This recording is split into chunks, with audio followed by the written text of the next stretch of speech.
ఏదైతే మా కేసీఆర్ నిజామాబాద్ పర్యటనలో భాగంగా మరి ఈరోజు కామారెడ్డి పోతూ మెదక్ ప్రోగ్రాం కామారెడ్డి ప్రోగ్రాం పోతూ నిజామాబాద్ నుంచి మా డిస్ప్లే ఆడడం జరిగింది.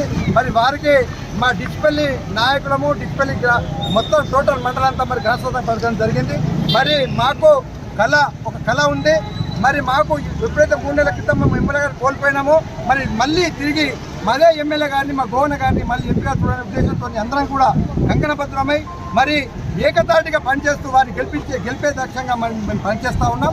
మరి దానికి అందరు గ్రామ ప్రజలు కానీ అందరూ కూడా కార్యకర్తలు ముఖ్య కార్యకర్తలు అందరూ కూడా గ్రామ సెక్రటరీలు కానీ సర్పంచులు కానీ ఎంపీలు కానీ అందరు కార్యకర్తలు మంచి దృఢ సంకల్పంతో పనిచేస్తూ ఉన్నారు. దానికి మరి విజయ సంకేతం మాకు కనబడతా ఉంది. ఖచ్చితంగా మనం విజయం సాధిస్తామనే ధీమాతో ఉన్నాం. కాబట్టి అందరం కూడా మాకు రాబో రోజులే కాబోయే ఎంపీ గారు మాకు అని ధీమాగా తెలుపుతూ మరి ఈ అవకాశం ఇచ్చి అందరికీ కూడా మా నాయకులందరికీ ఈ రోజు వచ్చినటువంటి కార్యక్రమ నాయకులందరికీ కూడా ధన్యవాదాలు చెప్తూ ఈ యొక్క ప్రోగ్రాంకి సహకరించిన అందరికీ కూడా ముఖ్యంగా మా గన్పూర్ మహిళలు కానీ గోలపల్లి కానీ మెంటోస్పల్లి కానీ అందరూ కూడా మహిళలు వచ్చినందుకు వారికి కూడా హృదయపూర్వక ధన్యవాదాలు చెప్తూ మరి జై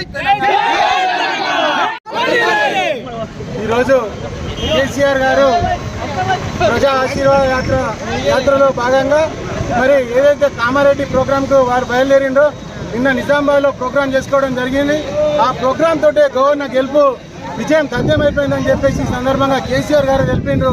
మరి నిజామాబాద్ పులిబిడ్డ అయినటువంటి రాజిరెడ్డి గోవర్ధన్ గారిని కడుపులో పెట్టుకొని మీరు గెలిపించాలి. మరి తన కొట్లాడే పార్టీ కాబట్టి టీఆర్ఎస్ పార్టీని మీరందరూ కూడా ఆశీర్వదించాలని కేసీఆర్ గారు తెలిపారు. మరి దారి పొడుగున ఇక్కడ డిచ్పల్లి నుంచి వెళ్లే సందర్భంలో వారికి డిచ్పల్లి ఇక్కడ సెంటర్లో మరి మహిళలతో కానీ కార్యకర్తలతో మండల నాయకులతో జిల్లా నాయకులతో కూడా ఇక్కడ భారీ ఎత్తున స్వాగతం పలకడం జరిగింది. చాలా సంతోషం. మరి కేసీఆర్ గారిని చూడడం దగ్గరికి వెళ్ళి చూడడం కూడా ప్రతి ఒక్కరిలో కూడా ఆనందం నింపుతుందని చెప్పేసి ఈ సందర్భంగా తెలియజేస్తూ జై తెలంగాణ.